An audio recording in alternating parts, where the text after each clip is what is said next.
AR Rahman మాట్లాడినటువంటి మాటల మీద మనతో మాట్లాడడానికి మెదక్ ఎంపీ రఘునందన్ రావు గారు ఉన్నారు. ఒకసారి మాట్లాడించేటువంటి ప్రయత్నం చేద్దాం.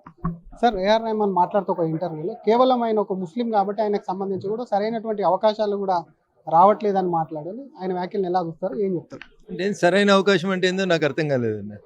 ఈ దేశంలో తెలుగు, హిందీ, ఇంగ్లీష్, తమిళ్ అన్ని భాషలలో ఆయనే మ్యూజిక్ ఇస్తాడు. ఈ దేశంలో గొప్ప మ్యూజిక్ ఇచ్చేవాళ్ళు ఎవరంటే ఏఆర్ రెహమాన్ అని అందరూ, irrespective of cost, creed, religion అందరం ఆయనను గౌరవిస్తాం, అందరం ఆయన మ్యూజిక్ వింటాం.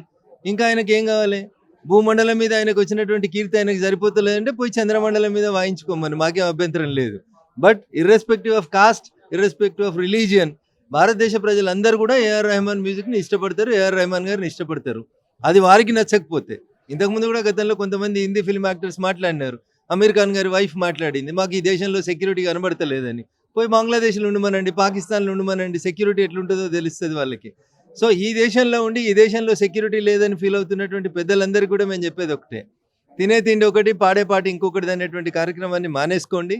We are giving lot of respect. Don't create such type of nonsense statements. He has to withdraw such type of statements and he has to apologize. ఈ దేశ ప్రజలందరికీ AR Rahman గారు క్షమాపణ చెప్పాలి. నేను ముస్లిం అయినందుకే నాకు అవకాశాలు వస్తలేవు, నీకు రాని అవకాశం ఏంది? ఈ భూమండలం మీద ఉన్న అన్ని అవకాశాలు నీకు వచ్చినాయి. If you are not satisfied, అందుకనే మన చంద్రయాన్ 3 సక్సెస్ చేసినాం మీలాంటి పెద్దల కోసమే. మీరు కావాలంటే అక్కడికి పోండి, అక్కడ పోయి మ్యూజిక్ కొట్టుకోండి, బాగుంటుంది. ఒకవైపు గుళ్ళ మీద దాడులు అట్లాంటివి జరుగుతున్నాయి. ఇటువంటి వారు ఇన్ఫ్లుయెన్సర్స్ మాట్లాడితే ఇటువంటి దాడులు కానివ్వండి, ఒక మతానికి సంబంధించి ఇన్సెక్యూర్ ఫీలింగ్ అని కలిగేటువంటి అవకాశాలు ఉన్నాయంటారు. వాళ్ళు మాట్లాడడమే తప్పు. ఆయన పుట్టుకైంది, ఆయన ఎక్కడి నుంచి వచ్చిండో, ఎక్కడికి పోయినాడు, ఏం మాట్లాడుతున్నాడు అనేది ఆలోచించుకొని మాట్లాడాలి. ఏఆర్ రెహమాన్కి ఏం కావాలన్నా, ఇంకేం కావాలి అంటున్నా, ఏం కావాలో చెప్పమన్నారు, చెప్తే అది అవుతుందా కాదో చెప్తాం. అట్లా అమీర్ ఖాన్ భార్య అన్నది కదా భారతదేశంలో సేఫ్గా లేమని, అట్లా ఈయనకి ఏమైనా ఇబ్బంది ఉంటే చెప్పమన్నారు, ఎక్కడ సేఫ్ ఉంటే అడిగి పంపించేస్తాం. ఈ దేశంలో వండుకుంటూ ఈ దేశంలో సమగ్రతని ఇబ్బంది పెట్టేందుకు ఇట్లా మాట్లాడేటువంటి వ్యక్తుల్ని మేము ఎప్పుడు నీదేం కులం, నీదేం మతం అని అడగలేదు. బట్ భవిష్యత్తులో మిమ్మల్ని మీరే తక్కువ చేసుకుంటున్నారు, చిన్నగా చేసుకుంటున్నారు. దానివల్ల మీ గౌరవమే తగ్గుతుంది తప్ప ఈ దేశ గౌరవం ఏం తగ్గదు. మీకు నిజంగా ఈ దేశం మీద, ఈ దేశ అవకాశాల మీద మీకు సాటిస్ఫాక్షన్ లేకపోతే, మొన్ననే మోడీ గారి నాయకత్వంలో మేము చంద్రయాన్ 3 సక్సెస్ చేసినాం. మీలాంటి పెద్దలందరినీ కూడా చంద్రయాన్ 3కి పంపించి అక్కడ మ్యూజిక్ ఏర్పాటు చేయడానికి మాకు ఎలాంటి అభ్యంతరం లేదు. కాసేపటి క్రితమే మున్సిపాలిటీల కార్పొరేషన్ల రిజర్వేషన్లు వచ్చినాయి. దానికి సంబంధించి మీ దగ్గర ఎక్క మున్సిపాలిటీలు ఉన్నట్లే ఎలా ఉన్నారు, సిద్ధంగా ఉన్నారా రఘునందన్ రావు గెలిపించుకునేందుకు?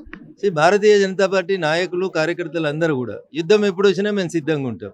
యుద్ధం వచ్చినప్పుడే ఇస్త్రీ బట్టలు వేసుకోవాలనే బాపతి గల్లం కాదు. మేము 24/7 ఈ దేశం కోసం పనిచేసేటోళ్ళం, ఈ దేశం బాగుండాలని కోరుకునేటోళ్ళం. Nation first, party next, individuals last అని పనిచేసేటోళ్ళం. కాబట్టి భారతీయ జనతా పార్టీ మా మెదక్ పార్లమెంట్లో మిగతా 2 రాజకీయ పార్టీల కంటే ఎక్కువ స్థానాలను గెలిచి మీకు మళ్ళీ ఎన్నికల ఫలితాల తర్వాత కనబడుతుంది. రిజర్వేషన్లు సక్రమంగా ఇచ్చారంటారా? అనౌన్స్మెంట్లో చూసారా దాని ప్రక్రియ? నేనేమంటున్నాను, ప్రభుత్వం ఒక ప్రాసెస్లో రిజర్వేషన్స్ని ప్రకటించింది. మోచేతుల బలం ఉంటే మొండి కూడలు తెగుతుంది. మా పార్టీ నాయకులు, కార్యకర్తలు అన్నిటికీ సిద్ధంగా ఉన్నారు.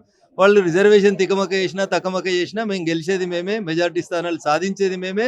మెదక్ పార్లమెంటు పరిధిలో నేను మీకు విశ్వాసంగా చెప్తా ఉన్నా, అందరికంటే ఎక్కువ ఎవరు గెలిచిరని ఎలక్షన్ రిజల్ట్ వచ్చిన తర్వాత మీరే లెక్కబెట్టి నాకే ఫోన్ చేయాలని నేను కోరుకుంటాను. Thank you sir. ఇది ఏఆర్ రెహమాన్ కు సంబంధించి కూడా ఇన్సెక్యూరిటీ ఎందుకు ఆయన ఆ విధంగా మాట్లాడడం, ఆయన భూమండలం మీద ఉన్నటువంటి అన్ని విధాలుగా అన్ని రకాలుగా కూడా ఆయనకు సహకారం అందింది, అన్ని అవార్డ్స్ కూడా ఆయనకు అవకాశాలు ఇచ్చారు. కాబట్టి ఆయన వెంటనే దేశ ప్రజలకు కూడా క్షమాపణ చెప్పాలనుకుంటేనే మున్సిపాలిటీ రిజర్వేషన్లకు సంబంధించినటువంటి అంశంలో ఆయన మున్సిపాలిటీలకు ఎప్పుడు వచ్చినా కూడా సిద్ధంగా ఉన్నాం. అందరికంటే ఎక్కువ మెదక్ పార్లమెంట్లో కూడా మున్సిపాలిటీలు కొట్టి చూపిస్తామని ఎంపీ రఘునందన్ రావు అంటున్నారు. కెమెరామ్యాన్ గజబ్తో శ్రీధర్, RTV, హైదరాబాద్.